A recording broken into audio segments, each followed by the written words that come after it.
आओ समझे विज्ञान कक्षा 7 इकाई 1 मानव विज्ञान और प्रौद्योगिकी भाग 2। विज्ञान और प्रौद्योगिकी के विकास से विभिन्न क्षेत्रों में क्रांतिकारी परिवर्तन। औद्योगिक क्रांति। आज हमारे देश में छोटी छोटी मशीनों से लेकर बड़ी बड़ी मशीनों का निर्माण हो रहा है। रेल इंजन हो या हवाई जहाज, छोटे छोटे वाहन हो या बड़े बड़े जलपोत, उत्पादक मशीनें हो या मशीनों को तैयार करने वाली बड़ी भारी मशीनें, सब हमारे देश में बनने लगे हैं। लड़ाकू विमान, युद्धपोत, पनडुब्बी, विविध प्रक्षेपास्त्र, विमान भेदी तोप, टैंक आदि के निर्माण में हम आत्मनिर्भर हैं। Tape, radio, tape recorder, television आदि मनोरंजन के साधनों के निर्माण में स्वदेशी प्रौद्योगिकी का प्रयोग हो रहा है। सूचना प्रौद्योगिकी के क्षेत्र में भारत अग्रणी राष्ट्र की भूमिका निभा रहा है। औद्योगिक क्षेत्र में भारत का स्थान विश्व के 6 प्रमुख राष्ट्रों में है। जनसंचार क्षेत्र में क्रांति। कंप्यूटर, इलेक्ट्रॉनिक डाक सेवा यानी ईमेल और इंटरनेट का विकास बहुत तेज़ी से हुआ है। इससे जनसंचार क्षेत्र में क्रांति आ गई है। कंप्यूटर, ईमेल और इंटरनेट का क्या अर्थ है, आइए जानें। कंप्यूटर एक इलेक्ट्रॉनिक मशीन है जिससे अनेक उपयोगी एवं जटिल कार्य सरलता से संपन्न किए जा सकते हैं। व्यापक स्तर पर कंप्यूटरों का उपयोग रेल आरक्षण, आंकड़ों का रखरखाव, गणना, टाइप आदि अनेक प्रकार के कार्य करने में किया जा सकता है। इंटरनेट यह कंप्यूटर की नवीनतम प्रणाली है। विश्व के हजारों छोटे छोटे कंप्यूटर नेटवर्क टेलीफोन लाइन से जोड़ दिए जाते हैं। टेलीफोन लाइन की सहायता से जुड़े कंप्यूटर नेटवर्क को इंटरनेट कहते हैं। इसकी सहायता से हम कमरे में बैठे विश्व के विभिन्न देशों तथा किसी भी विषय से संबंधित सूचनाएं एवं आंकड़े पल भर में प्राप्त कर सकते हैं और इनका संग्रह भी कर सकते हैं। कई नवीन पुस्तकें भी पढ़ सकते हैं। इलेक्ट्रॉनिक डाक सेवा यानी ईमेल, यह कंप्यूटर एवं इंटरनेट आधारित संचार की महत्वपूर्ण युक्ति है। इसके द्वारा कृत्रिम उपग्रहों के माध्यम से अन्य देशों के कंप्यूटरों को सूचना, संदेश आदि का आदान प्रदान किया जा सकता है। यह एक देश से दूसरे देश को संदेश भेजने का सबसे सस्ता साधन है। जैसे भारत से सिंगापुर को संदेश अत्यंत कम शुल्क पर पल भर में भेजा जा सकता है। मोबाइल फ़ोन या स्मार्टफोन।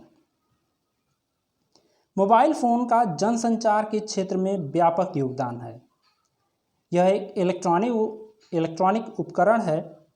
यह टेलीफोन की तरह बात करने के अलावा कई अतिरिक्त सेवाओं के लिए प्रयोग होता है, जैसे संदेशों के आदान प्रदान के लिए, SMS, गेम खेलने के लिए, आवाज़ को संरक्षित रखने के लिए वॉइस रिकॉर्डर, वीडियो बनाने व देखने के लिए, फ़ोटो खींचने के लिए, अपनी भौगोलिक स्थिति जानने के लिए GPS और बैंक द्वारा पैसों का हस्तांतरण आदि कार्य किए जा सकते हैं।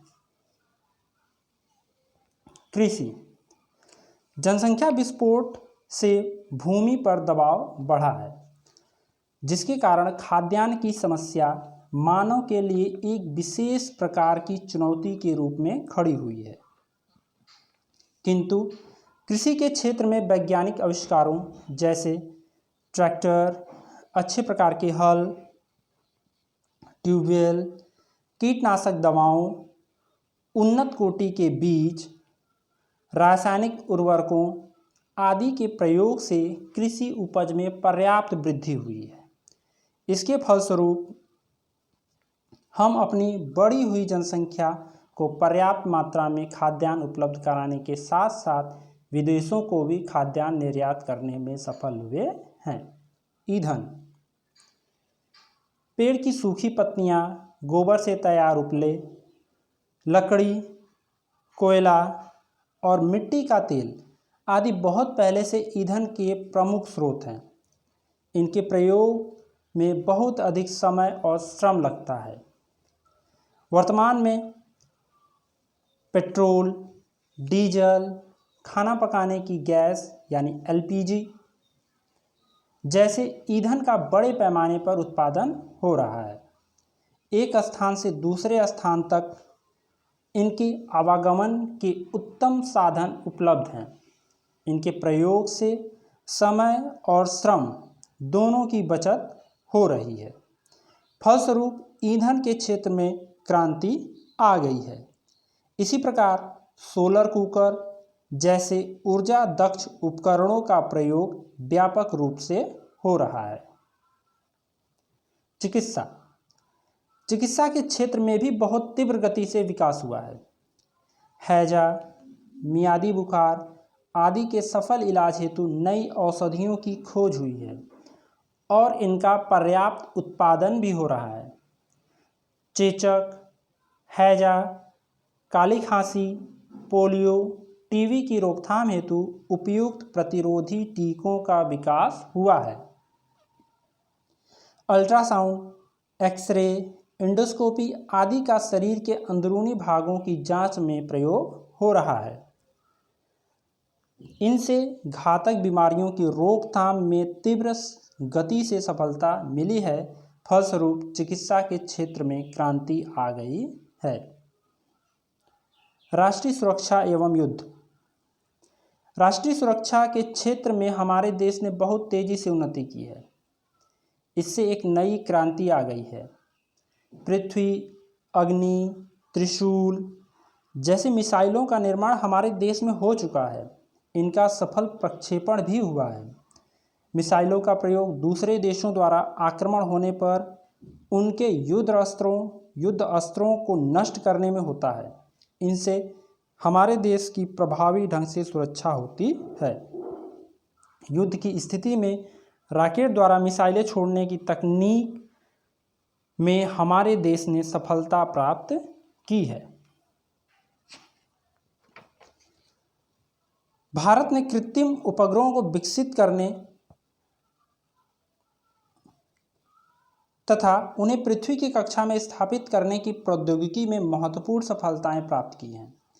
कृत्रिम उपग्रहों से न केवल दूर संचार व्यवस्था में अभूतपूर्व विकास संभव हो पाया है, वरन सुदूर संसूचन रिमोट सेंसिंग में भी हम विश्व में अग्रणी हो गए हैं। हमने परमाणु ऊर्जा के क्षेत्र में भी अनेक कीर्तिमान स्थापित किए हैं। परमाणु ऊर्जा तथा उनसे संबंधित शोध कार्यों के परिणाम स्वरूप अनेक परमाणु ऊर्जा संयंत्र स्थापित किए जा चुके हैं, जिनसे विद्युत उत्पादन किया जा रहा है। इसके अतिरिक्त परमाणु ऊर्जा का उपयोग चिकित्सा तथा कृषि के क्षेत्र में अनेक लाभकारी कार्यों के लिए किया जा रहा है। विज्ञान और प्रौद्योगिकी के विकास से मनुष्य को केवल लाभ ही नहीं मिला है, वरन इससे अनेक प्रकार की हानियां भी हुई हैं। बड़े बड़े उद्योगों की संख्या बहुत बढ़ गई है। इनसे निकलने वाले अपशिष्ट पदार्थ प्रायः बिना उपचार किए नदियों में बहा दिए जाते हैं अथवा भूमि में विसर्जित कर दिए जाते हैं, जिसके कारण नदियों का जल तथा भू क्षेत्र प्रदूषित हो रहे हैं। कृषि उपज बढ़ाने के लिए उर्वरकों तथा कीटनाशक दवाओं का अत्यधिक प्रयोग करने से मृदा प्रदूषण की समस्या भी उत्पन्न हो रही है तथा भूमि की उर्वरा शक्ति भी कम हो रही है। मनोरंजन के साधन बढ़ जाने से ध्वनि प्रदूषण हो रहा है। स्वचालित मशीनों के प्रयोग से कारखानों में मजदूरों की आवश्यकता कम पड़ती है, जिसके कारण बेरोजगारों की संख्या में वृद्धि हुई है। जंगलों की अंधाधुंध कटाई हो रही है, फलस्वरूप जंगलों का विनाश हो रहा है और वातावरण में प्रदूषण बढ़ता जा रहा है। इतना ही नहीं, इसके कारण अनेक प्रजाति के जंतुओं जैसे बाघों की संख्या में कमी हो रही है तथा उनका अस्तित्व खतरे में पड़ गया है।